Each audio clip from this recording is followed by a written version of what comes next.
So the news continues. We're getting some more answers on a couple of things and still waiting on others. So police are looking for this person in connection with the shooting that killed at least 2 people and wounded 9 others. Investigators describe the suspect as 5'8", and they say that's a stocky build of a guy. The FBI announcing a $50,000 reward for any information leading to an arrest. So now that lack of an arrest is prompting a lot of frustration in Providence. As you can imagine, police say they're doing everything they can in their power to bring this search for a killer to an end. We're going to continue to collect evidence, and if it leads us to something to that nature that's going to be extremely helpful for us to identify somebody, we'll be the first ones to put it out. What I can tell you is that this individual definitely targeted Brown University. So Bryan Llenas now back again today on campus with the latest from Providence. And Bryan, what do we have? Good morning there.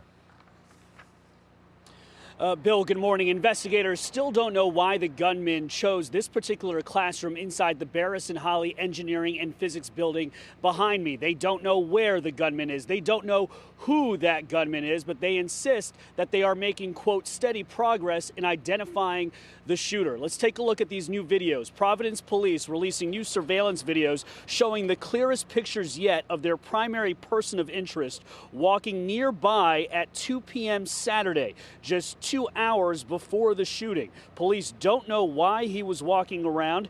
The man is seen wearing a dark beanie, a surgical mask over his face, and a dark two-tone jacket. He's just walking almost casually. At one point, he stops and turns and looks around with his arms behind his back. The Attorney General says new videos are coming into authorities at a much faster clip after the weekend.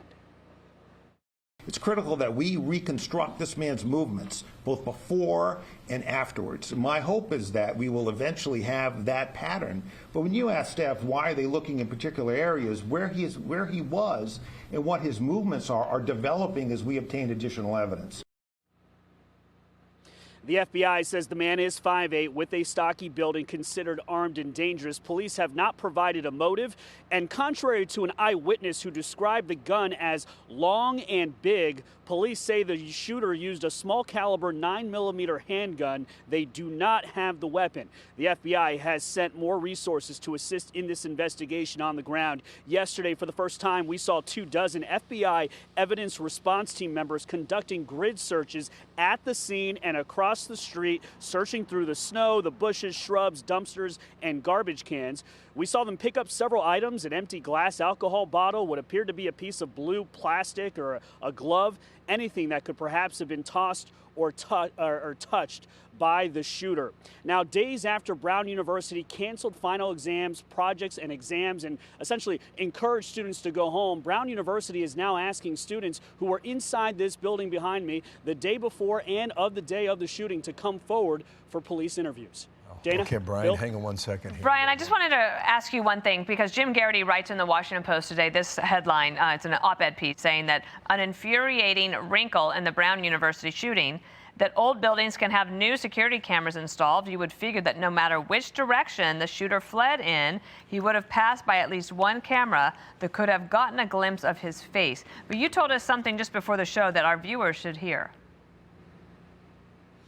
Yes, and that's right. So this engineering and physics building is actually on the edge of the main campus, to across the street where we saw the FBI looking, and those surveillance videos that you're seeing are actually on streets that are more residential. So it's possible that this gunman did not have to walk on the main campus, throughout the campus, for instance, where there would have been more cameras just to my left, to get to that building. Did the shooter know that this engineering building was unlocked during final exams? Did he know that this old building didn't have the cameras? I mean, that's part of the investigation. Yeah. But this is a residential area. Those cameras that we're seeing are ring cameras from people's businesses and homes. Yeah, we're told it's a small campus. You can walk across the entire campus in about 10 minutes time, which means the home surveillance cameras become more and more important in this investigation. Bryan, thank you so much. Bryan Llenas on campus there. Thanks. And we're joined by James Gagliano, retired FBI supervisory agent. Thank you for being here.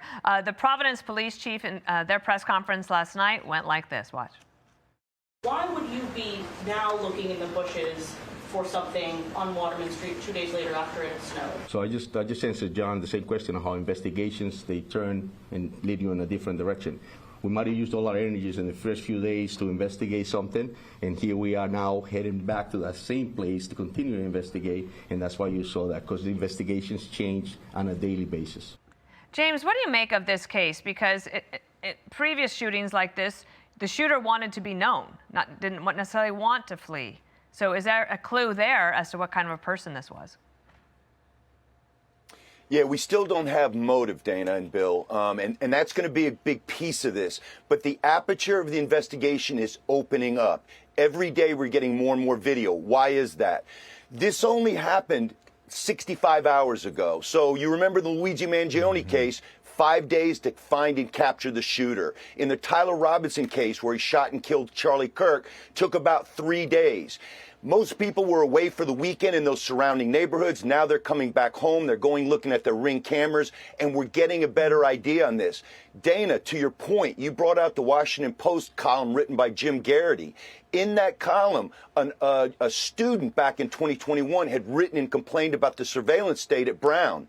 To Bill's point, Brown University is a quarter mile by a quarter square mile. It's a postage stamp, and there are 800 security cameras blanketing the campus. If he was on campus, we've got to find better video to move this investigation forward. I mean, great in the sense that it's good information. James, here is one of those students talking about that point and a bit of the frustration here. Give this a listen. When the shooting happened, it took 4 hours to get even a single video of the perpetrator released, and the fact that we're in such a surveillance state, but that wasn't used correctly at all is just so deeply frustrating. So I understand that young woman's point there. I think it's valid, but I also think it reflects a certain expectation that we have come to have in all of us. Like in the digital age, we expect this to be instant, and it's just not that way. Answer that question, then I still believe it's the video, the way he walks, or the short description we have that's going to give him away, and somebody's going to come forward. Go ahead, James.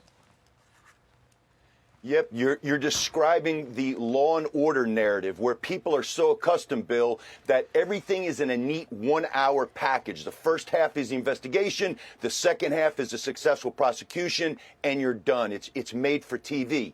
These things take time. This case is going to be broken down on forensics and on the fact that when you watch the video that we've got up there in the right corner, you watch that video, this individual does not look like someone that resided in that neighborhood or area. He looks like he could be possibly searching for someone or something. He doesn't look comfortable. Could he be casing it? Absolutely. But as we get more and more video, somebody is going to see something that's going to lead to it. One last thing.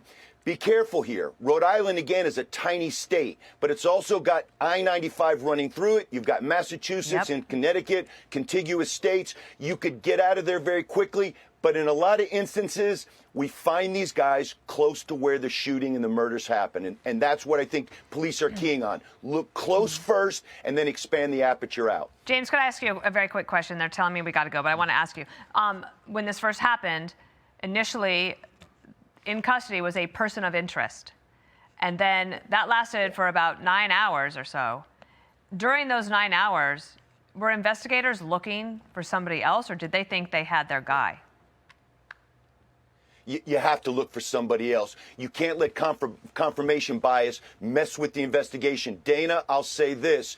Picking someone up who's a person of interest, you can make a brief investigative detention of someone on reasonable suspicion. They picked this guy up and brought him down to the station. That is arrest. That is a custodial interrogation. Different set of circumstances, but no, I don't believe that law enforcement folded up their tents and just focused there. You've got to follow the evidence bereft of fear or favor, and I think that's what they're doing now. James, thanks for coming back on here. Terrific guest. Thank you. Here. We'll keep in mind the amount of time that's transpired, which hasn't been a ton.